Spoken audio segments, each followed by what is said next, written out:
கிறிஸ்து இயேசுக்குள்ளான உங்கள் அனைவருக்கும் சமாதானம் உண்டாவதாக. இன்றைய தியானத்திற்காக எடுத்துக்கொள்ளப்பட்ட வேத வசனம் சங்கீதம் 30:12. என் தேவனாகிய கர்த்தாவே, உம்மை என்றென்றைக்கும் துதிப்பேன். அல்லேலூயா.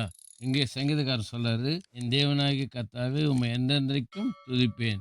இதே சங்கீதக்காரர் தான் 34 கூட சொல்றாரு, கர்த்தரை நான் எக்காலத்திலும் ஸ்தோத்தரிப்பேன், அவர் துதி எப்போது என் வாயில் இருக்குன்னு சொல்லி. ஏன் துதிக்கணுமா?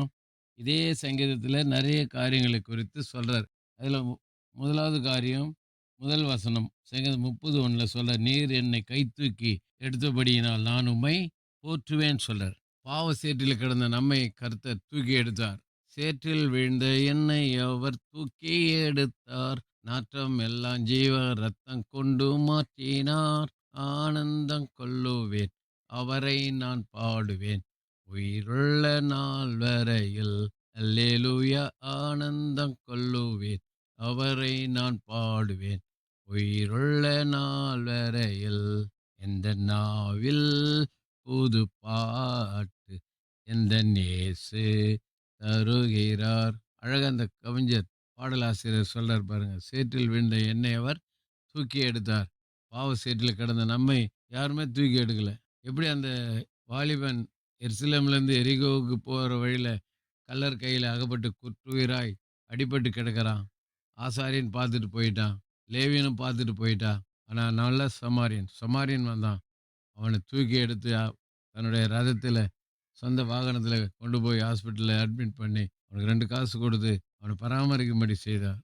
பாருங்க, அந்த குற்றுயிராய் கிடந்த அந்த வாலிபனை சமாரியன் தூக்கி எடுத்தார். ஆகவே நாம் கூட ஒரு காலத்தில் சாத்தானால் அடிபட்டு கிடந்தோம், குற்றுயிராய் கிடந்தோம். நல்ல சமாரியனாகிய இயேசு கிறிஸ்து நம்மை தூக்கி தம்முடைய தோள் மேலே போட்டுக்கிட்டு சுமந்துக்கிட்டு அவருடைய காயங்களாலே நம்முடைய காயங்களை எல்லாம் ஆற்றினார்.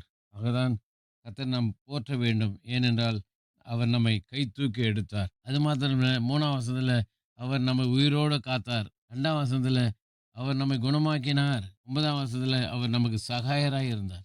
ஆகவே நம் ஆண்டவரை என்றென்றைக்கு நாம் என்ன பண்ணணும்? துதிக்கணும், அவரை போற்ற வேண்டும். ஆகவே இந்த வசனத்திலிருந்து நாம் கற்றுக்கொள்ளுகிற சத்தியம், நம் ஆண்டவரை போற்ற வேண்டும், ஆண்டவரை நாம் துதிக்கணும். ஆகவே இதுவரைக்கும் ஒரு வேளை நம்ம துதிக்காம மறந்து போயிருந்தோம், இனி நாம் துதிப்போம்.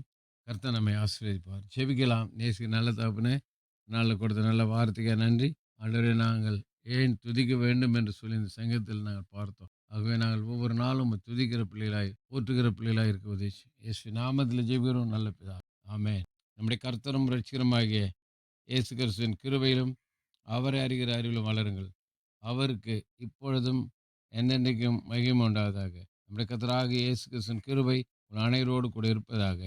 ஆமென், ஆமென், ஆமென்.